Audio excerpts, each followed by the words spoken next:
Hello, I'm Lucas McCoy, and today I will be doing my signature assignment on the Greek, Roman, and Chinese use of cannabis in ancient cultures. The use of cannabis has been around for thousands of years, and it is no secret that it has been used for medicinal, spiritual, and recreational purposes. Today we will be exploring the use of cannabis in ancient Rome and Greece. Despite the modern-day association of cannabis with hippies and counterculture movements, the use of the plant actually has a long and storied history. We'll be looking at the artifacts and ancient writings that provide evidence of the use of cannabis in these ancient civilizations. First, let's take a look at ancient Greece. The Greeks were known for their love of wine and hedonistic culture, but cannabis also played a role in their society. The Greek historian Herodotus wrote about a group of nomads in what is now Ukraine who would inhale the smoke from cannabis seeds and flowers. They did this to relax as well as for spiritual and recreational purposes. There are also ancient Greek artifacts that depict the use of cannabis. One such is an artifact of a vase dating back to the 5th century BC that shows a man holding a large cannabis plant. Another artifact is a wine jug from the 4th century BC that features an image of Dionysus, the Greek god of wine and fertility, holding a cannabis plant. These artifacts suggest that cannabis was used in Greek society and had some kind of cultural significance as well. Moving on to ancient Rome, we see a similar pattern. The Romans were known for their love of wine, but they also had a fondness for cannabis. In fact, the Roman historian Pliny the Elder wrote about the use of cannabis as a medicinal herb. He wrote that it could be used to treat a variety of ailments, including earaches, joint pain, and even labor pains. There are also artifacts from ancient Rome that depict the use of cannabis, similar to Greek culture. One such artifact that I found in my research is a bronze lamp that was found in Pompeii.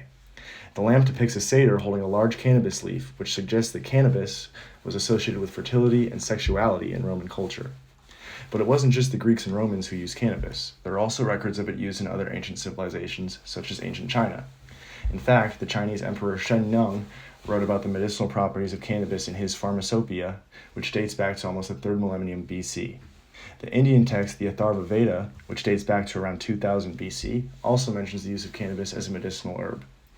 There are also artifacts that provide hard evidence of cannabis use in ancient China. One such artifact is a bronze vessel from the HUMS dynasty that depicts a man holding a plant that is believed to be cannabis.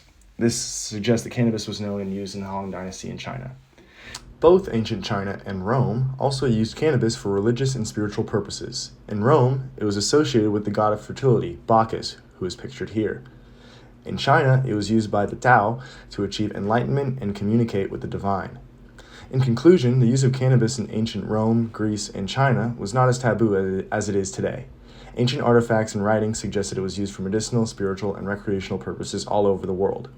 Today, the use of cannabis is still more controversial in many parts of the world, but the history of it goes back over thousands of years. It will be interesting to see how our attitudes change towards cannabis and whether we will embrace it as a society or not. Lastly, I would like to highlight some of the primary sources I used in gathering some evidence for this project. The first are two from more of Asian regions, one from China and one from India. One is an ancient Chinese grinder and the other is a picture of the ancient god in Indian culture with cannabis in hand. The second two are found in more Eastern cultures such as Greece and Rome and are more decorations of cannabis rather than the actual use of it. Thank you for listening to this presentation, and now I'd like to show you my bibliography.